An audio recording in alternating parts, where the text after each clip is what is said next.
Eh, delivery po to eh, ma'am. Sa manliligaw niyo po. Pero may babayaran kayong delivery charge pa dyan. Oh, 100. 100 lang. 100? Oo. Ay, bayad pa.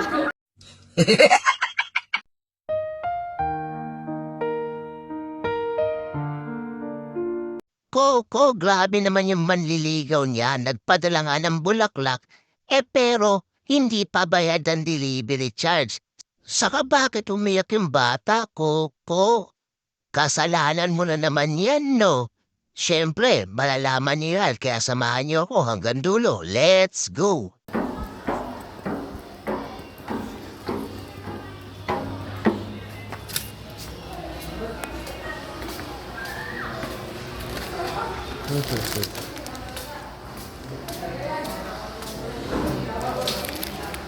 Good morning po.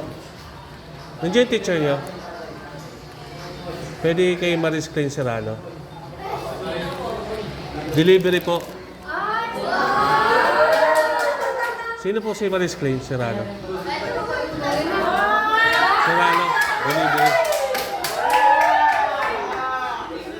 Sa secret admirer mo daw, ma'am. Sa secret admirer mo. Kung ano? Pinapadala lang po sa akin eh. Pero kilala mo daw siya eh. Kilala mo daw siya. Alam mo. Eh, pinabibigay po sa inyo eh. Ay, Oo nga. Eh, delivery po to eh, ma'am. Sa manliligaw niyo po. naliligaw? Opo. Eh, sabi, secret ko lang muna daw po. I-secret ko na lang muna daw. Wala ba yung... Wala ka bang alam na manliligaw mo? Opo. Ha? Ah, wala. Wala kang alam na manliligaw mo?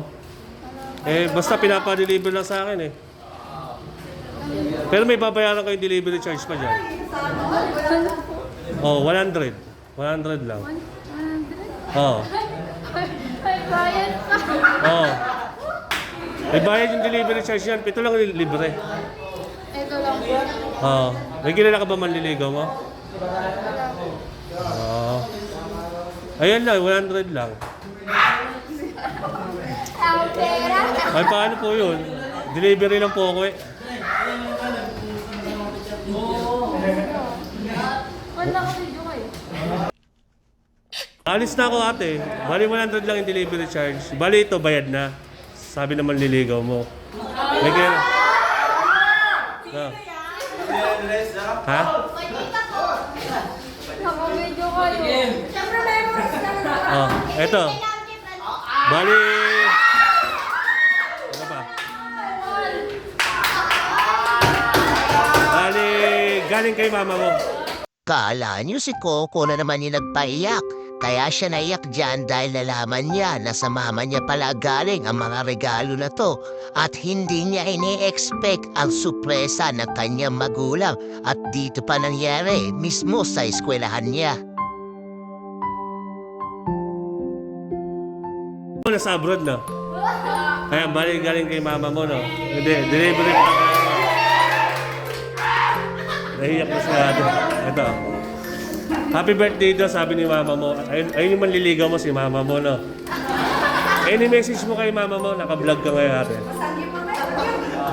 Any message kay mama mo? Nasa abroad ba si mama mo? Any message na lang kay mama mo rito? Bago ako umalis. Thank you. Ayan. Please ka na lang. Please ka na lang. At meron na naman tayo isang OFW na napasaya ngayong araw na to dahil nakayatid natin na maganda at maayos ang mga regalo sa anak niya. Ramdam ko sa batang to ang pagkasabik matita ulit ang kanyang magulang kaya madam, umuwi ka na daw dito sa atin sa Batahan.